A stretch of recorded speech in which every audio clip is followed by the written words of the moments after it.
Because there was a time I had posted that she told me that we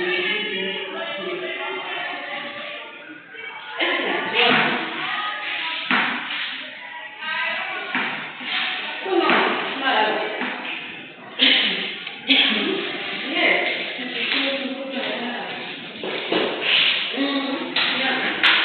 Because there was a time I posted. I posted the post.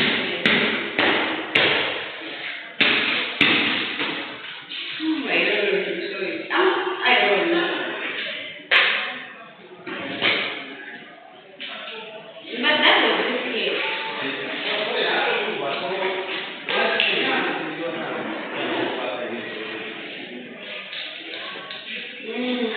Yeah, I'm sure it was.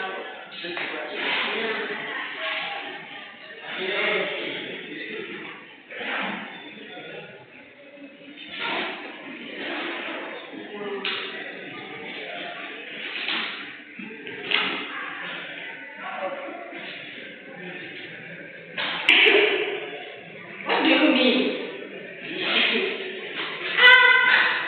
But why? Why?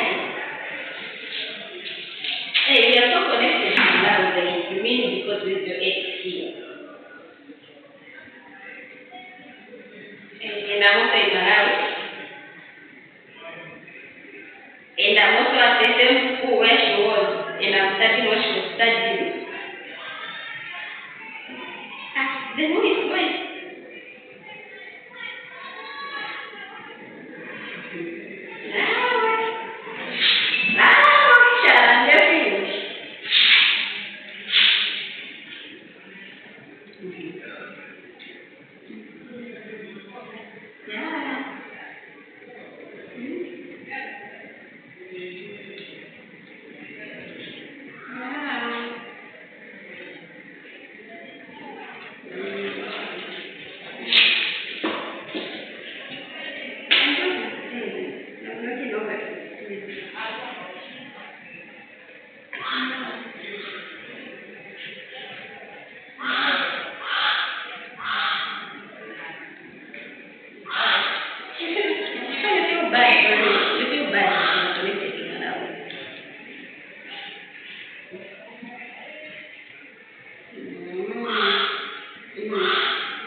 Дякую,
She's supposed to be here.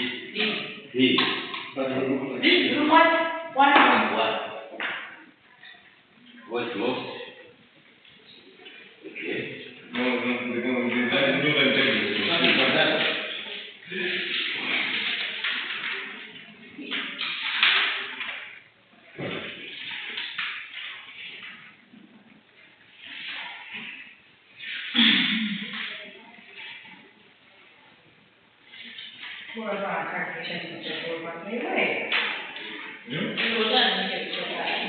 Well, let's start. Then I'm Right, let's start. I think we can just write through the book.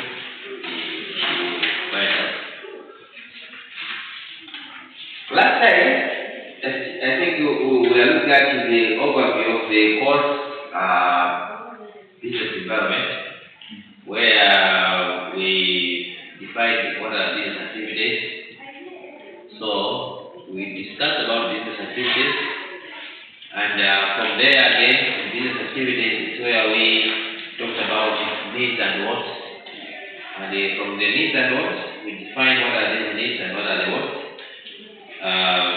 Actually, we went up to looking at the economic problems, something that is scarcity versus resource. And then from there, let's look at factors of production. And then actually say that using factors of production, they are there if you want to produce something, it's based on the factors of production. And you have to look at all of them. Land, labor, capital, and the enterprise. And I have to define each and every part. I remember I gave an assignment, first assignment on that. And then we went up to looking at defining the difference between, looking at the difference between scarcity and opportunity cost. And then I still remember that we stopped on the specialization. Where I can say that in any business, where there are individuals, for them to do very, very well, they have to be specialized. So specialization, it has to do with the training. You can be specialized just because you are going for the training. Right? That's why there are other people, of course, they are specialized but they are not going for training. But this one, it depends on specialization, it depends on what you need yourself.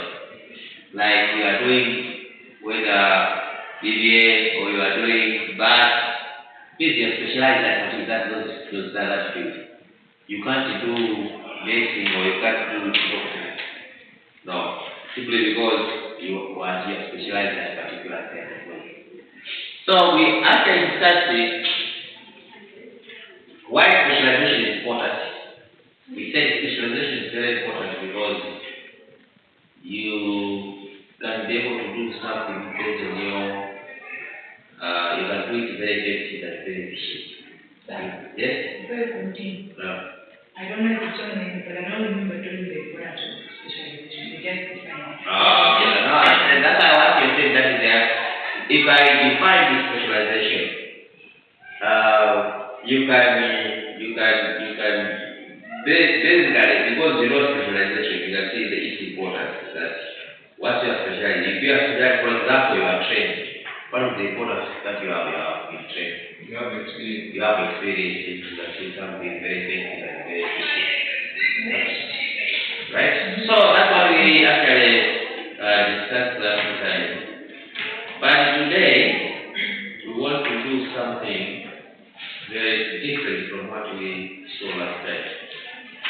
And this particular update, we want to come up with classification of businesses. Classification of businesses. So our work today, we are studying for classification of businesses.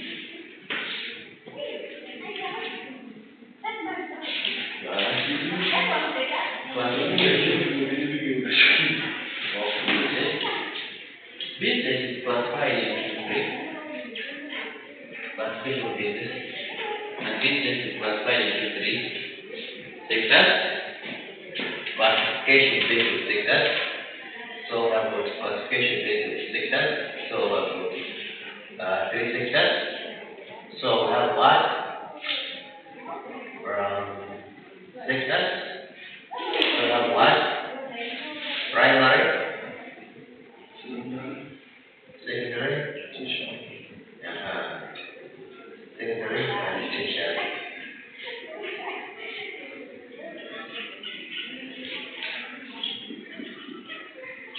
There are business is classified into three categories.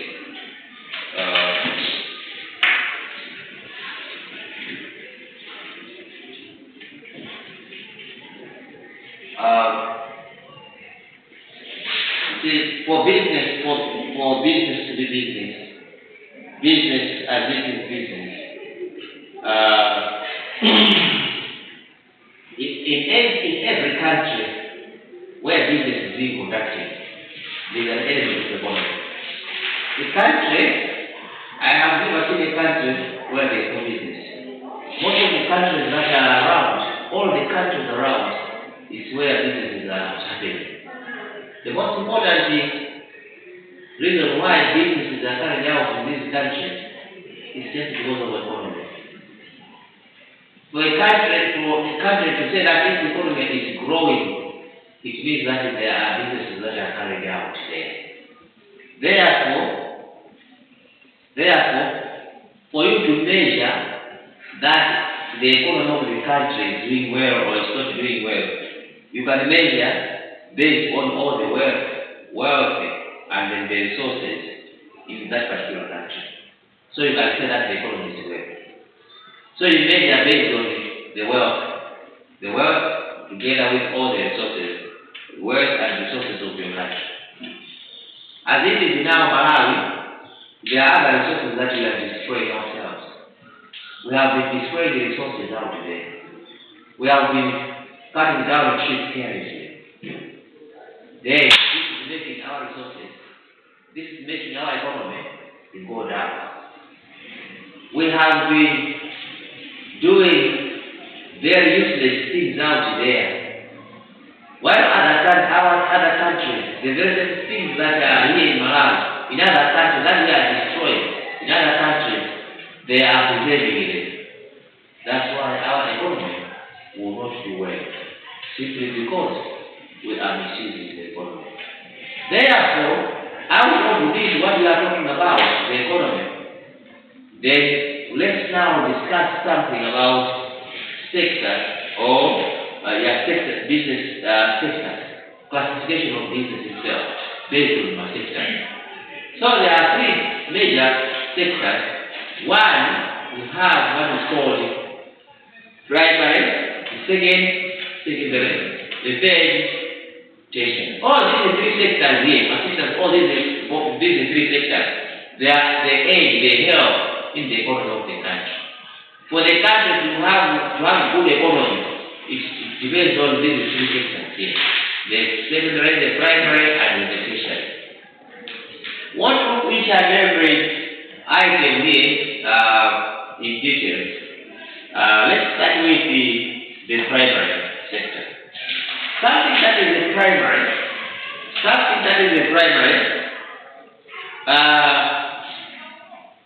it is to know what is the basic, the most important thing. That's why it's primary. Primary, if you have to define, if you have to see anything that is primary, take it to be as the most important element. That's the primary. It's where the foundation of everything starts. The foundation starts from the primary. Therefore, when you business, we talk about business, primary sector business, we are looking at all those activities that involves extraction or harvesting natural resources from the land or from the sea. That is what is called primary. Primary, it involves the extraction of natural resources. You extract or you harvest natural resources from the land or from the sea. That is the primary. In other words, primary has to do with the extraction. And what do we extract? You extract natural resources. From where? From the land, from the sea. A very good example of this extraction is an example of agricultural products. Agricultural products, you know the agricultural products like rice, fish, wool, coal, oil. Those ones is where you extract. The way you get fish, coal, oil, right, that one is called extraction.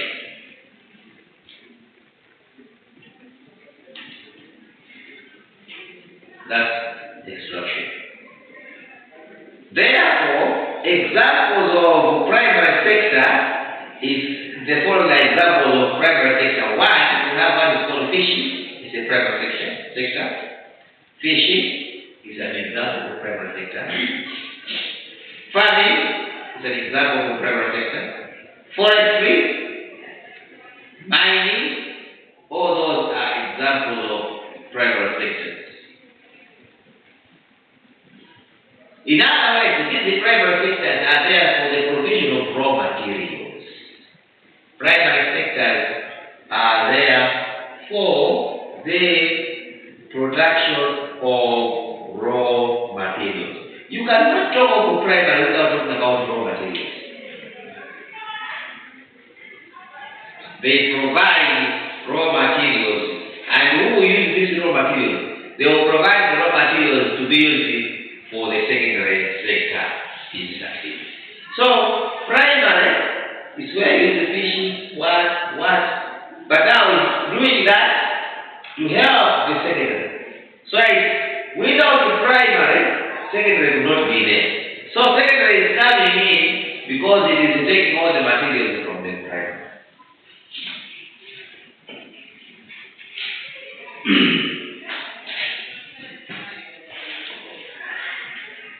In other words, some primary sector business activities produces the final products. For example, we are looking at consumers that buy raw vegetables, that buy fruit, that buy fish, is taking them from the primary sector. So primary sector seems to be the most important area on classification of business. Alright, that's the I'm saying, however, what I'm trying to talk about here, that primary sector business activities is there to produce the final products. It's there for the production of final products. I was saying that an example that a consumer can buy raw vegetables, can buy fruits, can buy fish. That is the private sector.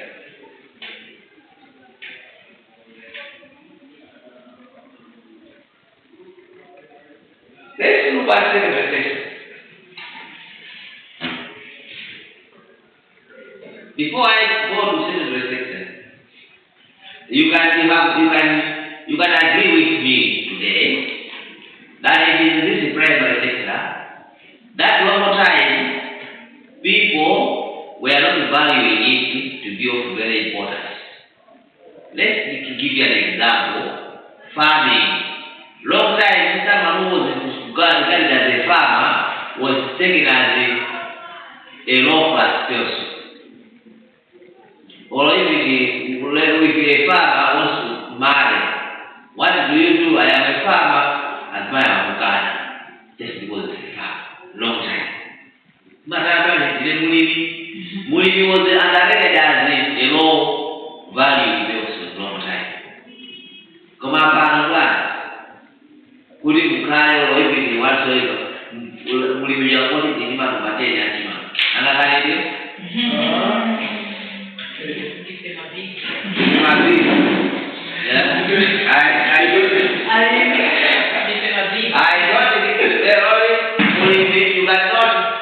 You can't compare Mulimi to someone who is working. You can't nowadays. Because nowadays we are here because of food. Mulimi is busy now. But otherwise, that is getting along. If you see these people who are driving very nice cars in town there, ask what are they doing? Say, I am a farmer. Yes. These things are now saying upside down. Guy would say, they only say, I'm working. Where? I'm working in this company. And they open their mouth, and you are considered as you are getting out of money. But nowadays, things have changed around. A farm is one of the most prominent and most person who is actually doing well in the country. Tertiary. I'm saying that the tertiary is something which is very basic because out of the tertiary is something which is down. Out of the tertiary, there is something that is coming out of it. And without that, I don't think that because of Kanishima. Let's assume Mungualite Katoa is married, but it's very difficult. Therefore, we are saying that primary sector is the most important thing. It's where we are. It's where natural resources are found. That's why I can say we have got those renewable and renewable. Well, they are looking at that. They are found here on the earth. The secondary now sector. If you look at secondary sector activities,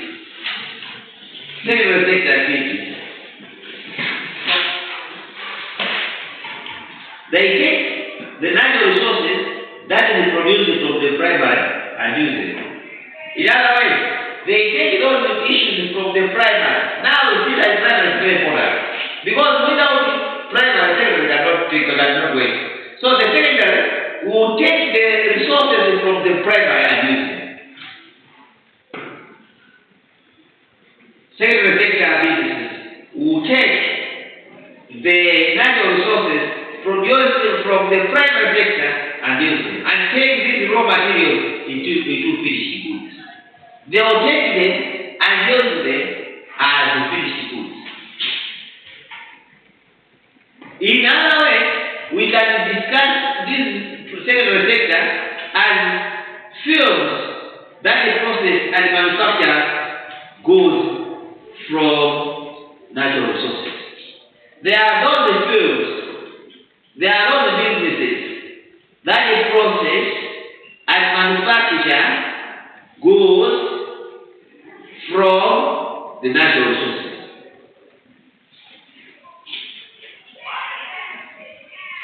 Here is a secondary sector. Secondary sector is saying, I want to do my job, but this secondary sector will try to knock into the door of the primary sector.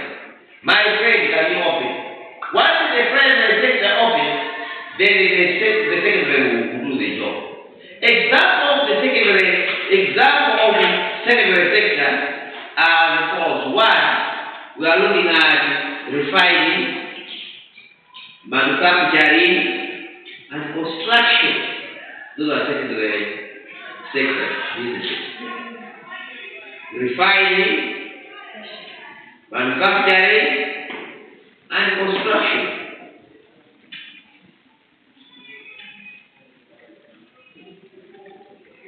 Refining, manufacturing, and construction.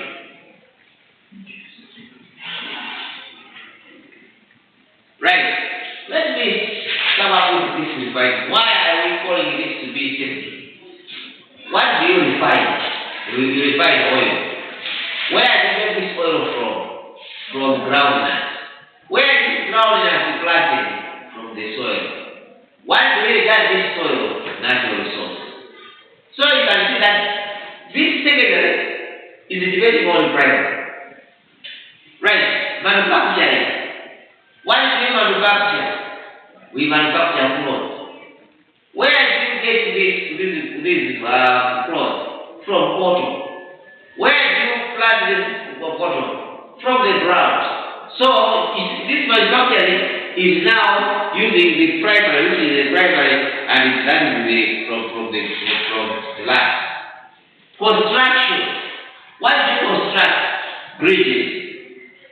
What do you use? Wood. Where do you get the wood from? From the land. Natural resources again coming out.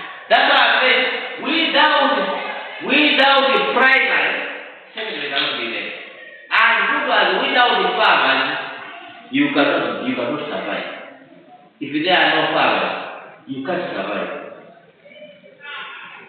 You can be in another great region. So you can see that these things they are working hand in hand. Therefore, examples of business sector businesses activities can include food canning, furniture making, car making, house building. Examples are food canning, furniture making, car manufacturing, house building, that's construction. That is second half. Lastly, tertiary. Tertiary, this tertiary business activity will involve provision of services to the final consumer. Consumer now will use services. Tertiary is to do with the service. So tertiary sector activities involves provision of services to the final consumer or businesses. Examples: shops, provision of services to the final consumer.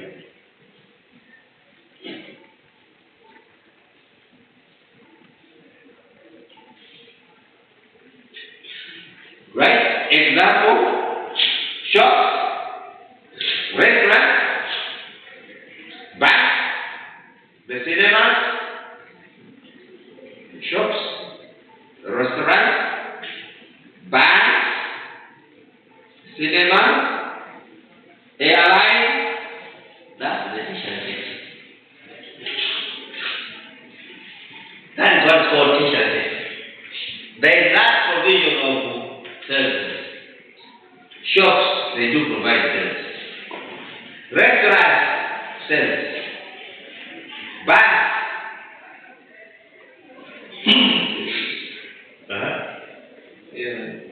airlines, the cinemas. Those are examples of tertiary sector. Therefore, we can define it that this tertiary sector, there are those reserves that supply a service to consumer and other businesses. There are those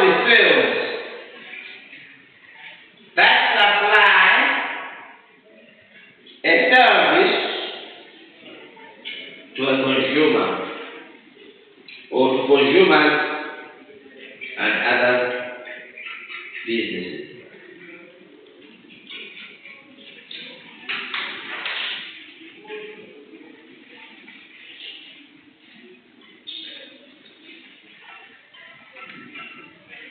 Example of these services that are being provided, like retailing is a service, finance is a service, banking is a service,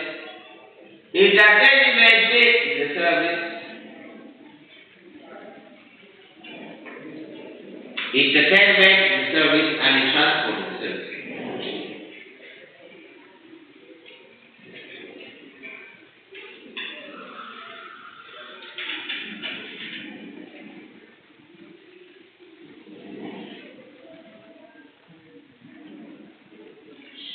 How does these sectors depend on each other? Let's do that.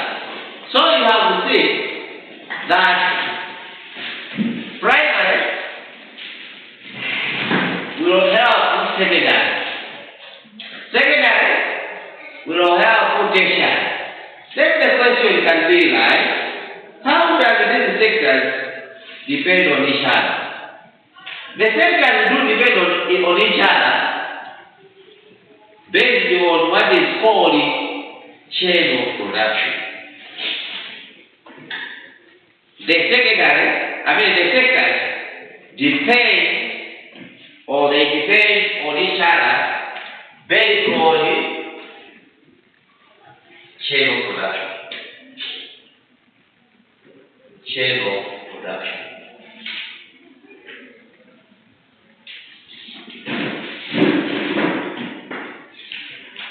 The secondary they depend on each other based on the chain of production. Now let's define what is the chain of production. What is the chain of production? What?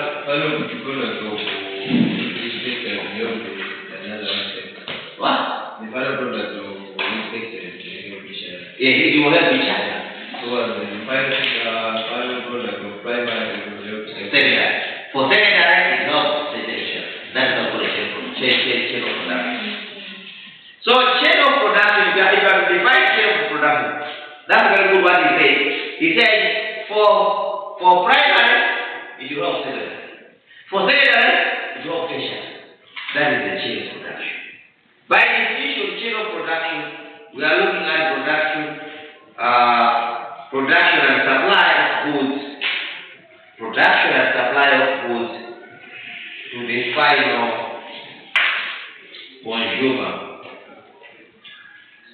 Production and supply of goods to the final consumer, and it involves activities from primary, secondary, and tertiary sector businesses.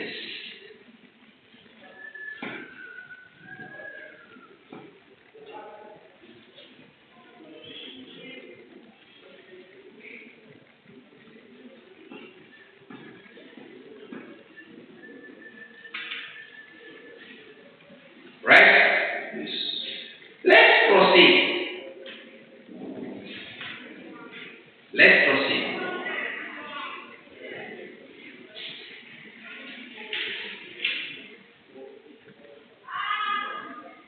Why are we wasting our time here talking about things to do with the sectors of businesses or business classification? Why are we just taking much of our time doing that? We have to know that there is an importance of business classification. And the importance of business classification has changed the countries to several countries. The fact that you are involved in business activities, the fact that you are involved in business classification, business classification, a lot of countries have been changed. We have got two major reasons here why many countries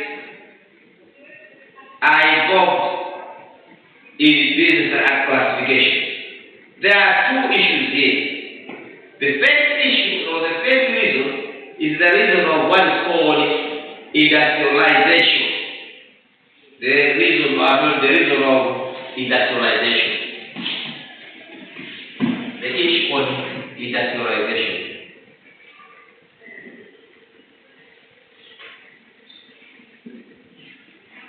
So look at this issue. And the second issue is the issue of deindustrialization.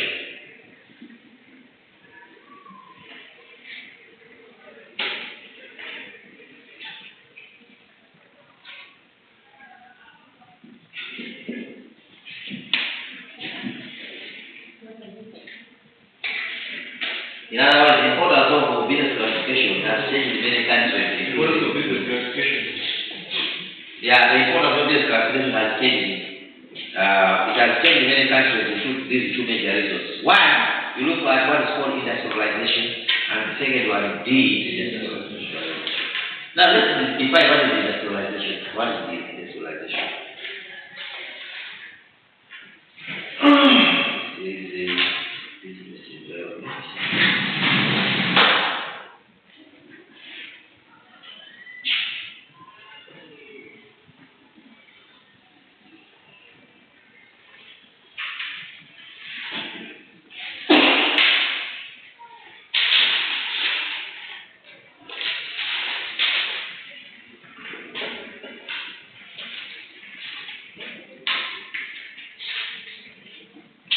Let me define what is industrialization. What is industrialization? By the way, you can measure. First, before I talk about that, you can measure business activities based on economies. Whether the primary, the secondary, or secondary. In other words, for you to measure that this country is a developed country, this one is a developed one, or this one is a developing country. You know, the difference between developed and a developing country. So you can measure based on availability of business activities. Now, let me proceed from where I was talking about industrialization and deindustrialization. Industrialization. When we talk about industrialization,